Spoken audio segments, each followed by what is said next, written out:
필요하다면 공개할 수 있는 범위 내에서 공개를 하겠다고 얘기를 했어요. 예.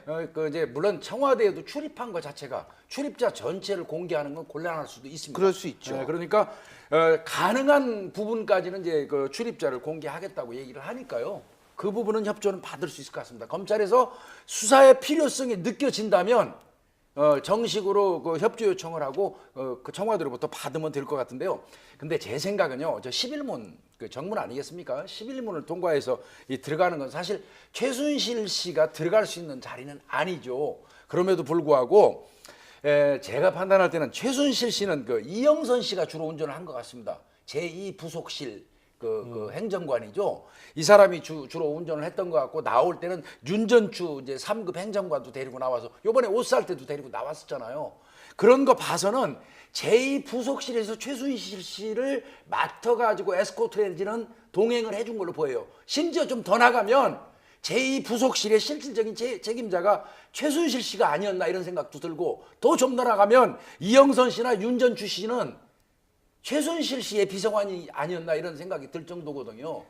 지금 사실 나오는 거 보면 이제 청와대에서 적극적으로 이걸 부인하지 않지 않습니까? 그리고 오히려 어쨌건 검찰 수사 대상이긴 하고 만약에 하게 되면 좀 협조하겠다는 쪽으로 나오고 있는데, 적극적으로 부인을 하지 않는 걸로 봐서는 오늘 보도가 어느 정도 좀 맞는 것 아닌가라고 이제 보여지고, 문제는 이렇게 수시로 드나들었다는 그 자체도 문제지만 지금 말씀하시는 것과 결부해서 본다면 그 이른바 침대 문제 있지 않습니까? 지금 침대 문제 얘기하죠, 뭐. 예. 그것이 이제 같이 이 문제랑 지금 같이 침대 결부된 거 문제라는 아닙니까? 게 그 작년인가요? 그 국회에서 얘기가 나왔죠. 침대 3개, 김치 그렇습니다. 냉장고, 그때 이제 그다음에 또 뭐, 장롱. 장롱. 예, 최민희 의원이 이게 질문을 본관- 했었는데 이게 2013년에 그러니까 집권 초기죠. 예. 집권 초기에 청와대가 구입한 물품 중에 예. 침대가 3개 있었는데, 지금 청와대 물품 같은 경우 이게 어디 뭐 컵이 어디 있다 이렇게 정확하게 특정이 돼 있지 않습니까? 예. 그런데 이 침대가 본관 소속으로 돼 있는 거예요. 근데 이게 본관은 대통령이 주무시는 데는 아니죠, 그죠? 관저죠, 거기는. 거기는 관저고 본관은 집무실이 있는 데죠. 그렇습니다. 그렇죠? 그런데 거기에 이제 침대가 왜 필요하냐? 물론 하나 정도는 혹시 이제 뭐 피곤할 직원을 보다가 때. 피곤하고 네. 하면 대통령이 쉴 수도 있으니까 필요하다고 쳐도, 그럼 나머지 2개는 뭐냐? 뭐 김치 냉장고가 또 왜 필요하냐? 장롱은 왜 필요하고 무슨 살림 사는 거냐? 이런 등등의 문제가 제기가 됐었는데, 그것과 지금 출입 문제를 결부해서 본다면 아하. 이게 사실상 최순실 씨가 청와대 들어와서 밤늦게 뭐 여러 가지 이렇게 이야기를 하고 그럴 때 거기서 잤다. 잠자야 될 공간이 필요하지 않습니까? 그런 공간을 비밀리에 만들었던 것 아닌가 하는 지금 의혹이 제기가 되는 거죠. 사실 청와대라는 공간은 어떤 공간이냐면 서로 감시할 수 있는 구조가 돼 있습니다. 그러니까 어떤 특정한 부서만 독단적으로 할 수가 없어요. 예. 그러니까 예를 들어서 입출입도 마찬가지입니다. 청와대 경호실이 따로 있고 또 백일단이 따로 있고 또 그 안에 출입하는 데 대한 또 감찰이 또 따로 들어갑니다. 그러면 이 세 군데를 전부 다 입막음해야만 그것이 가려지거든요. 그런데 가려졌다고 생각을 했는데 이번에 안 가려진 거예요. 왜냐하면 한겨레 신문 보도를 보면 청와대 관계자의 말에 관계자에 이렇게 따르면이라고 나오죠. 아예 계속 예, 소스가 맞습니다. 나옵니다. 그럼 이건 청와대에서 지금 청와대의 관계자, 그러니까 청와대 내에서 지금 발설을 하고 있는 거예요. 그러면 CCTV도 사실은 굉장히 특정할 수가 있습니다. CCTV를 다 공개를 못 하더라도 지금 그렇죠. 예를 들어서 어떤 시기에 딱 맞물리느냐. 예를 들자면 뭐 순방을 한다. 그러면 옷을 입어야 된다. 그러면 옷을 구입하고 가져가야 된다. 이런 어떤 특정한 기간 동안에 최순실 씨가 들어갈 수 있다라는 몇 가지 특정한 날들이 있거든요. 그러면 CCTV를 특정해서 보여달라. 뭐 이런 어떤 공개해달라. 이런 가능성이 굉장히 높아집니다. 거기다 이제 하나 더 붙이면 제2 부속실 그 배정 차량을 고르면 돼요. 그 번호. 그러니까 그 당시에 시스템을 보면 지금은 이제 제2부속실이 없어졌지 않습니까? 2015년 1월에 없어지고 예. 제1부속실로 그렇죠. 지금 통폐합이 없어졌죠. 됐습니다. 왜냐하면 제2부속실이 원래 하는 일이 대통령 영부인을 이 수행하는 그런 일들을 하는데, 박근혜 대통령이 이제 영부인이 없으시냐, 하여간 배우자가 예. 없으니까. 예. 그러니까 원래는 제1부속실은 그러니까 대통령, 제2부속실은 영부인 뭐 예, 이렇게 돼 그렇게 돼 있었는데, 있죠.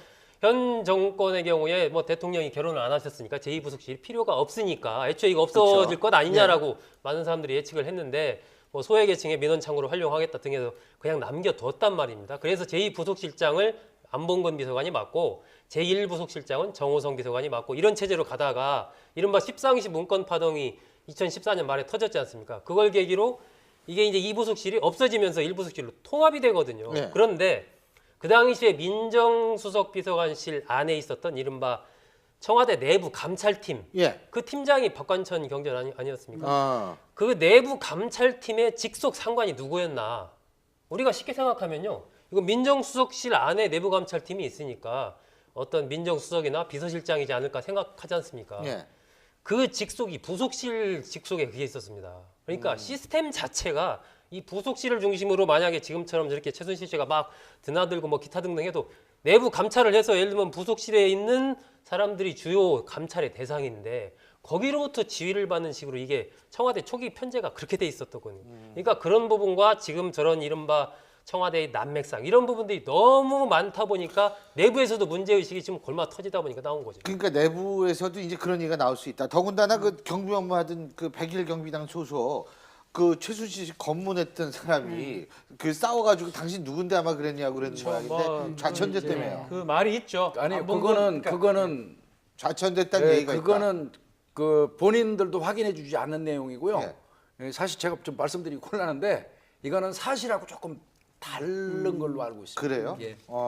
근데 이제 중요한 건 청와대가 이를테면 그 부분에 대해서 뭐 장롱이 들어갔다, 김치냉장고가 들어갔다, 침대가 들어갔다, 그리고 그 민간인인 그 최순실 씨가 이제 들락날락했다 이 부분에 대해서 예를 들어서 뭐 어떤 물건이 들어갔다, 이거의 용도가 뭐였다.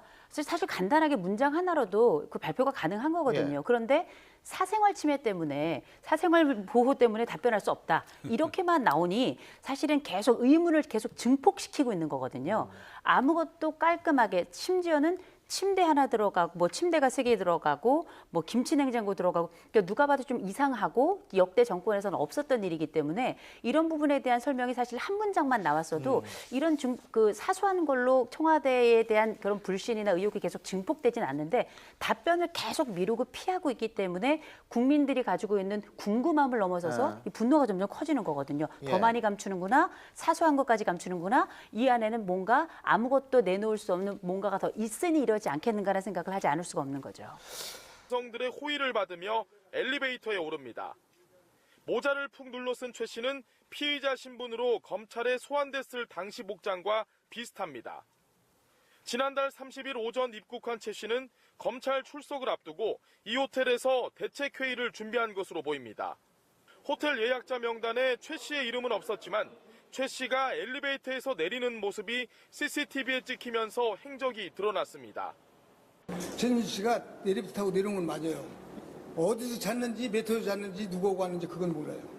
그냥 체크인할 때 그 사람 이름 최순실 이름 안 들어오잖아요. 최 씨를 목격했다는 한 호텔 직원은 지난해에도 최 씨가 이 호텔을 찾아 차를 마셨다고 전했습니다. 호텔 관계자는 최 씨 일행이 중형차 3대에 나눠 타고 어제 오후 호텔을 출발했다고 설명했습니다. 호텔에 도착했던 차량은 최 씨가 검찰에 출석했던 차량과 똑같은 것으로 확인됐습니다. 한편 최 씨가 호텔에서 어떤 사람들을 만났는지는 정확히 확인되지 않았습니다. 연합뉴스TV 박상률입니다. 이 차은택 씨와의 친분은 언제부터 시작됐습니까? 그거는 꽤 오래됐죠. 한 몇 년 전부터 그냥 보면 안녕하세요 인사 정도 자, 하는. 그럼 뭐 지금 거기는 논란이 되고 있는 어떤 뭐 K 스포츠단이라든지 저는 미르재단이라든지 전혀 WK라든지 제가 모르던 부분들이 자꾸 언급이 되면서 제 이름이 거론이 되는 부분이 정말 당황스러운 거예요. 공개 이제 시연하는 날 네. 대통령이 참석을 했습니다. 네네. 그때 뭐 당황스럽지는 않았나요? 제가 이 과정 중에 했던 역할은 정말 단순 납품자로서의 역할밖에 없어요. 네. 심지어 늘품체조라는 이름도 제가 만든 게 아니고 저는 이 일이 이제 생기고 나서 그러니까 그 이전부터 사실은 저는 굉장히 많은 피해를 입고 있다고 생각하고 억울한 부분이 굉장히 많아요. 그러니까 간단히 얘기한다면 이 늘품 체조가 국민 체조로 어떻게 선정이 됐느냐 이건데 이거를 원래 이 코리아 체조였죠.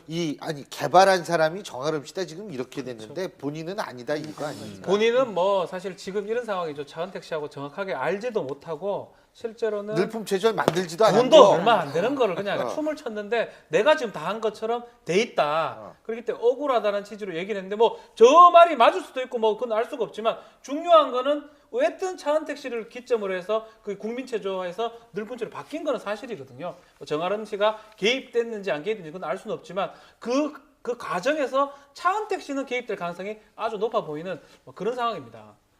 근데 이게 근데 지금 보면 정아름 씨 인터뷰 내용을 제가 쭉 봤거든요.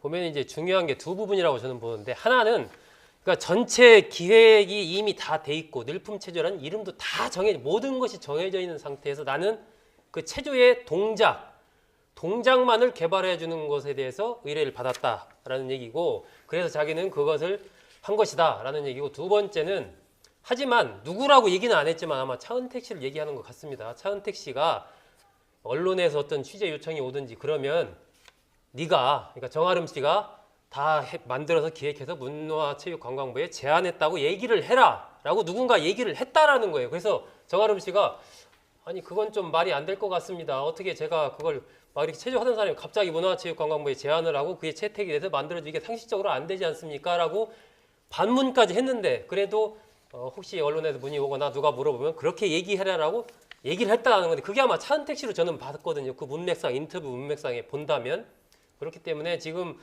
차은택 씨가 뭐 귀국하는 시점과 맞춰서 예를 들면 정아름 씨가 차은택 씨를 위해서 어떤 변명을 하거나 이런 것은 아닌 것 같고요. 이 정아름 씨 입장에서도 뭔가 지금 상황에서 지금 뭐 네티즌들이 여러 가지 막 댓글도 많이 달고 비난이 빗발치고 하니까 이제 빨리 뭔가 지금 진실을 밝혀야 되겠다 해서 아마 이렇게 좀 인터뷰를 한 거 아닌가 제가 보기엔 그렇게 저는 봤습니다. 정아름 씨는 아마 차은택 씨 유명한 사람하고 같이 작업을 한다고 하니까 SNS에다 막 올렸대요. 나 차은택 씨하고 이게 늘품 체조한 늘품이 내가 보니까 늘 푸름을 줄인 것 같아요.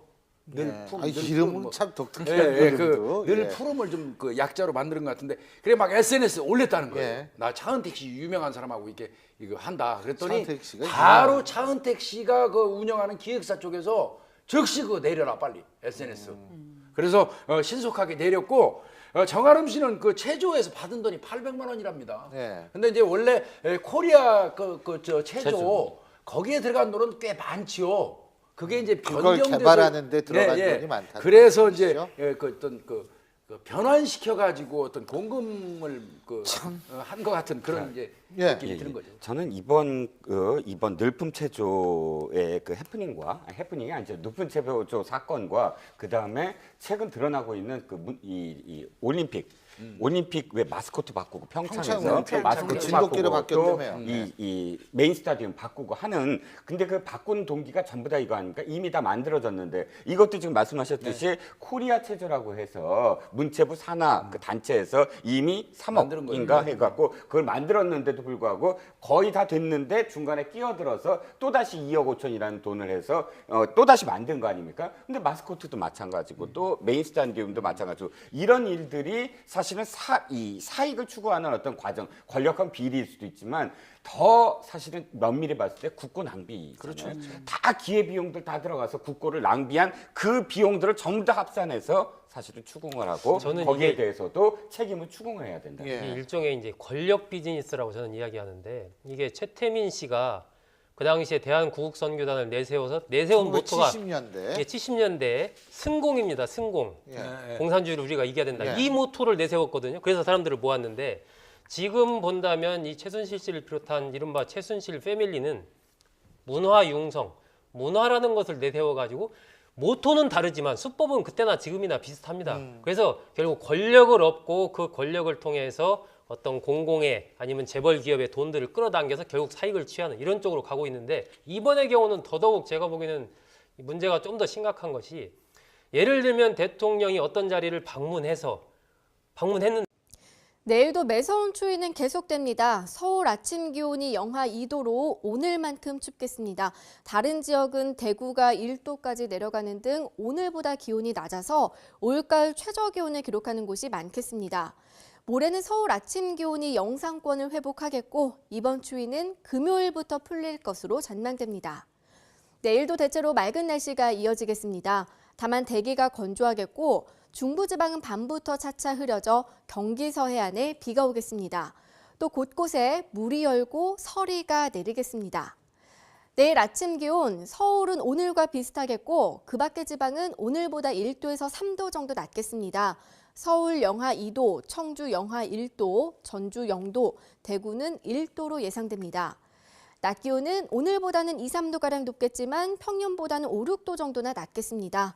서울과 청주 10도, 대전 11도, 광주 13도, 대구 12도에 머물겠습니다. 모레는 중부지방에 비가 조금 내리겠는데요. 경기 북부와 영서 북부에는 눈으로 오는 곳도 있겠습니다. 날씨 정보였습니다. 필요하다면 공개할 수 있는 범위 내에서 공개를 하겠다고 얘기를 했어요. 예. 이제 물론 청와대에도 출입한 것 자체가 출입자 전체를 공개하는 건 곤란할 수도 있습니다. 그럴 수 있죠. 그러니까 가능한 부분까지는 이제 그 출입자를 공개하겠다고 얘기를 하니까요. 그 부분은 협조는 받을 수 있을 것 같습니다. 검찰에서 수사의 필요성이 느껴진다면 정식으로 그 협조 요청을 하고 그 청와대로부터 받으면 될 것 같은데요. 근데 제 생각은요, 저 11문 그 정문 아니겠습니까? 11문을 통과해서 들어가는 건 사실 최순실 씨가 들어갈 수 있는 자리는 아니죠. 그럼에도 불구하고 제가 판단할 때는 최순실 씨는 그 이영선 씨가 주로 운전을 한 것 같습니다. 제2부속실 그 행정관이죠. 이 사람이 주로 운전을 했던 것 같고 나올 때는 윤전추 이제 3급 행정관도 데리고 나와서 요번에 옷 살 때도 데리고 나왔었잖아요. 그런 거 봐서는 제2부속실에서 최순실 씨를 맡아가지고 에스코트 내지는 동행을 해준 걸로 보여요. 심지어 좀 더 나가면 제2부속실의 실질적인 책임자가 최순실 씨가 아니었나 이런 생각도 들고 더 좀 더 나가면 이영선 씨나 윤전추 씨는 최순실 씨의 비서관이 아니었나 이런 생각이 들 정도거든요.